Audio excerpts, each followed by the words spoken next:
پردەکەی ڕێگایگەلی عەلیبەگ بەجەک ڕاست دەکرێتەوە و نەخۆشخانەی ڕزگاریش لە هەولێر توند و تۆڵ دەکرێت. سڵاوتان لەبێت.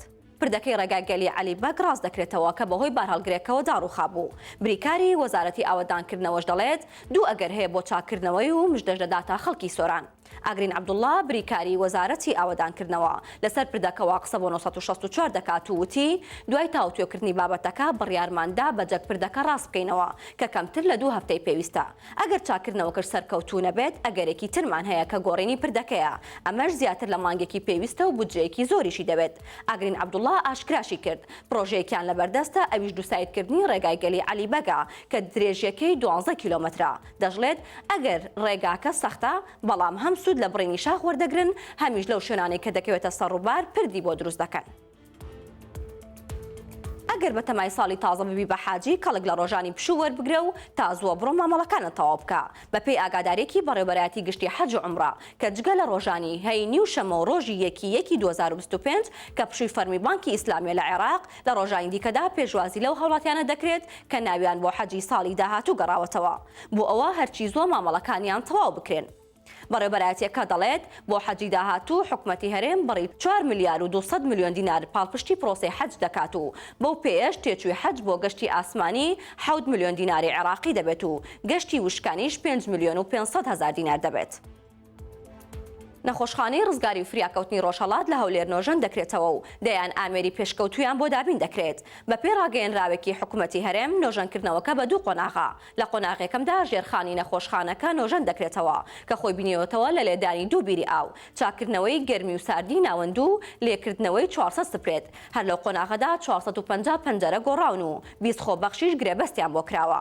ئێستا کار لە سیستەمی ریسایکلینی ئاو بۆ یەکردنی ڕووکاری باڵەخانەکە و چاکردنەوەی ئاوەڕۆی نەخۆشخانەکە دەکرێت. لە قۆناغی دووەم و کۆتاییشدا کە لە ئایندەیەکی نزیکدا دەست پێ دەکات.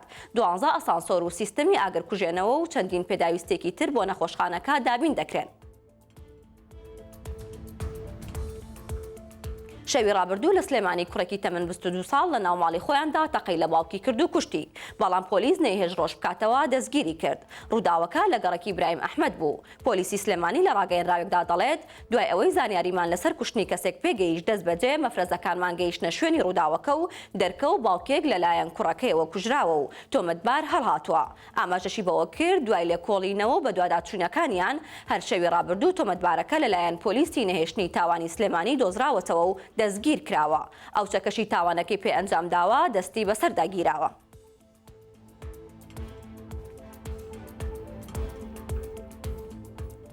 باڵە بەڕێزان سەرشتان بۆ هەواڵێکی تر ڕاکێشم لە ماڵپەڕی 964 ئەویش ئەوەیە کە ئەمڕۆ کەسێک نزیکەی 25 داری بڕیوە.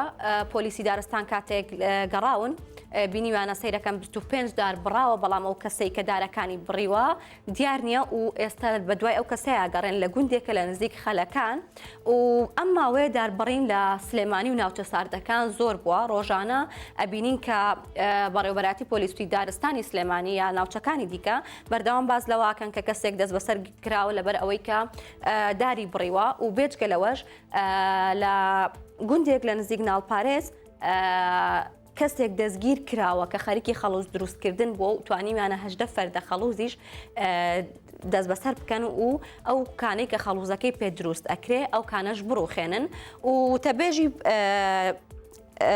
هێمن کەمەرخان و تەبێژی پۆلیسی دارستان قسەی بۆ 964 کردو باسی ئەوە شەکات کە تەنها لە ماوەی مانگێکدا لە 27/11/2024 بۆ 27/12/2024 توانراوە 37 کەس دەست بەسەر بکەن لەبەر ئەوەی کە داریان بڕیوە و باز لەوە کات کە ئەوان ماندوو نابن لە پاراستنی سروشت و بەردەوامە بن لە سزادانی ئەو کەسانە. هەواڵەکانم پێشکەشکردن هەر شاد بن.